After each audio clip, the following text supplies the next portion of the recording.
So, what I wanted to quickly go over, hopefully it'll be quick, is the scourge of the earth that is Netflix. Netflix is a wonderful service.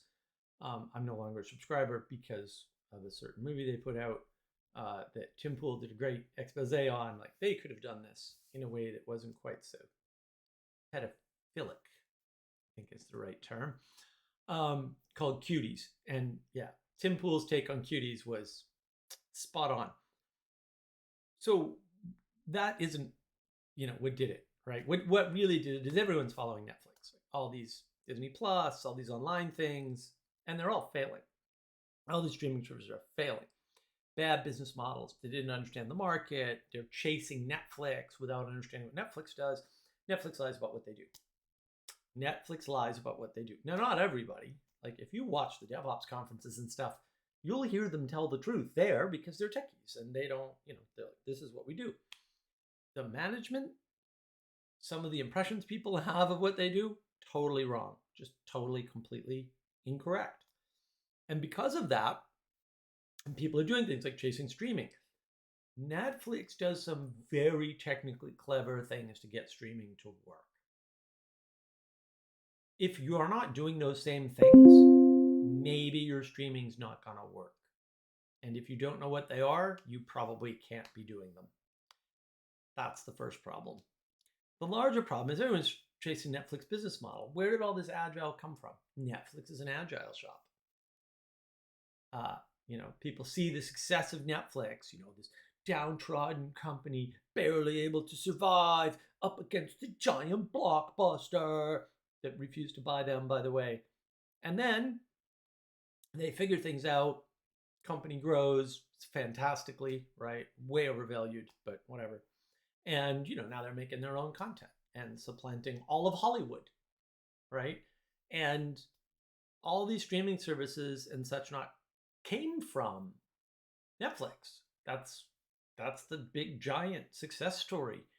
And it is a success story. Wonderful things. Like, I'm not saying anything bad about Netflix, but everyone's impression about what they did and how they did it and why they're successful is wrong. It's just wrong.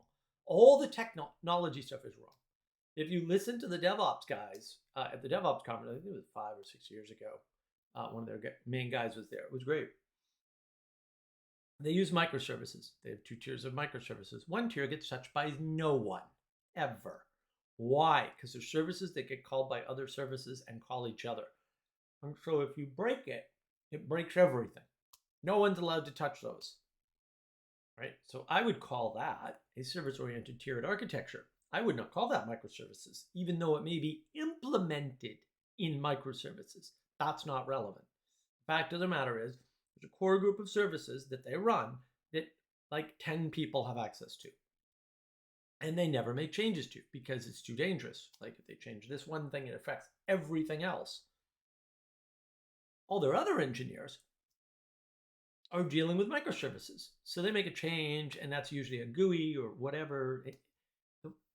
Splitting things up into microservices is very, very dangerous. Like, trying to run a microservices only shop is extremely difficult and dangerous, completely unnecessary, and bad for your business.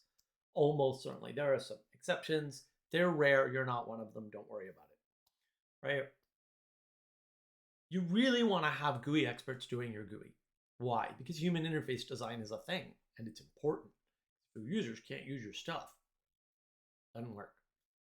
Great example. Today, turn on the googly thing in assistant mode because I was in the car.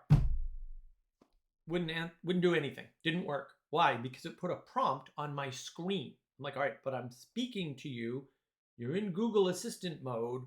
Why would you ever put a button prompt on a touch screen while I'm talking to you? You're in talkie mode. I don't understand how this bug happened. So I hit the thing and it continued, and I had to agree to a bunch of stuff. I was stopped at a light, but still, I'm trying to drive here. Like, I don't have time for this shit. You could ask the question instead of putting it on a screen where I have to hit a button.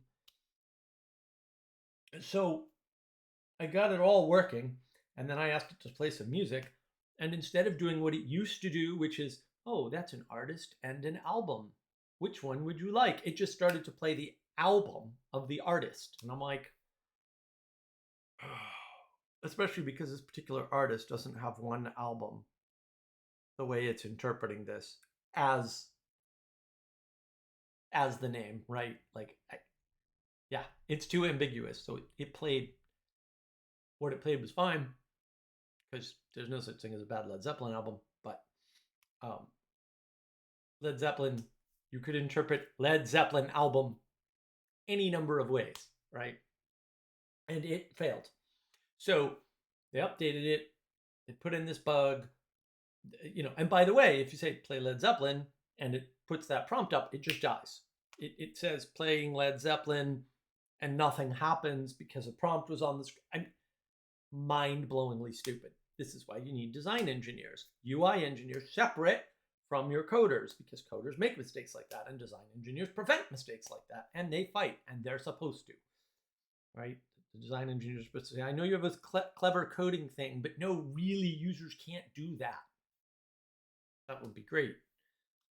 So, because of Netflix, and not only Netflix, but largely because of Netflix, we have the situation where the land of engineering has been flattened. Like, a software engineer is a software engineer. You can replace them like cogs. That's stupid.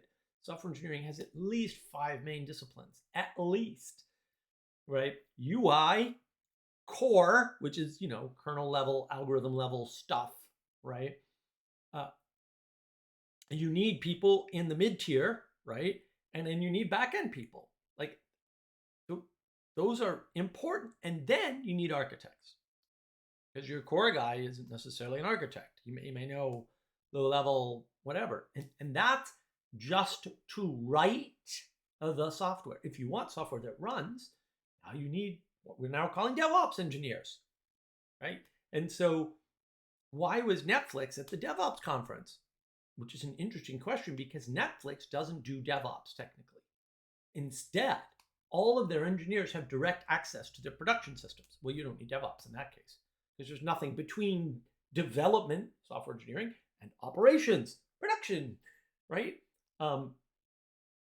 So technically, and he said this in the talk, he said this, we technically do not do DevOps because our software engineers can release software into production at any time. And he also said at the beginning of the talk, if you are not Netflix, if your software is mission critical, because ours is not, we don't care about uptime. He said this, we do not care about uptime. Fair enough, you don't care about uptime. Fantastic news. If you're a bank, if you're a hospital, if you're doing something critical, you do care about uptime. Maybe don't do what Netflix does. He said that in the talk. He said that. And these people are doing it. They're like, we're going to be Netflix. We're going to do microservices. We're going to let people release to production. Yeah, don't do any of that. The reason why they're able to get away with this, by the way, is because, again, they have a very clever system. It's very clever, technically. And effectively what happens is their overall systems are actually divided up into different regions, right? And so they have a regional engagement, okay? Which means there's a box of their hardware near the endpoints of the users. They update the software, not necessarily on the box, because it may not reside there, but they update the software based on the region. And so Houston, Texas may get an update that no one else has, like literally. And then if that fails, only Houston has something unavailable for 5 minutes during the test, or maybe less, right? Probably less. So if the engineer makes a mistake because they don't care about uptime and they let their engineers go directly to production, it doesn't matter, because they just back out the change and it's not a problem. They also have a rollback procedure. Most companies do not have rollback procedures, by the way. They may say they do, but yeah, when you go to test, it doesn't work. That's important to know too. Oh, most companies don't have rollback procedures. Nope, they do not. Most companies cannot roll back their software to the last working version, or even to the last version, whether it was working or not. Netflix can, because they know better. If you don't have a rollback procedure in your software company, yeah, that's a problem. Like, you just You just need one. It's just that simple. So when they do releases, if they don't work, they back them out pretty quickly, and they're only affecting a small number of users. So it's not like they're not releasing buggy software. They're doing it all the time. They just don't care. And that's fine for their business model and it works great for them and it's wonderful and it's cheap. If that's not you, don't do what they do. Don't follow them down that rabbit hole. Don't try to build a streaming service without what they're doing. You know, I mean, you have to copy the whole thing or nothing because you don't know what parts are important. And people don't know that about Netflix and they don't understand. A bunch of people are following what they think Netflix is doing and everything's collapsing as a result. It's not the only reason, but that's actually a big factor. And so I just wanted to talk about that. I mean, this is the flattening of software where software engineers can release to production. I never let my software engineers touch production environment, ever, ever. If there's a bug in production, your software engineer needs to be better. That's pretty much the story there, right? They need to be better. And if you don't let them be better, they'll get worse because that's what we do. We're lazy. We're lazy. We conserve energy by design. Okay? It's not good. So don't do that. And that's what to keep in mind. Like, people are following Netflix. Netflix flattened the software world entirely. That flattening has caused all kinds of side effects that nobody really understands or is linking back to Netflix. You've got a streaming service. Now you need content. You've got to crank out content fast. Okay, that's great, Disney. But you're making a bunch of crap, and now no one wants to watch it, and now no one's going to pay for your damn service.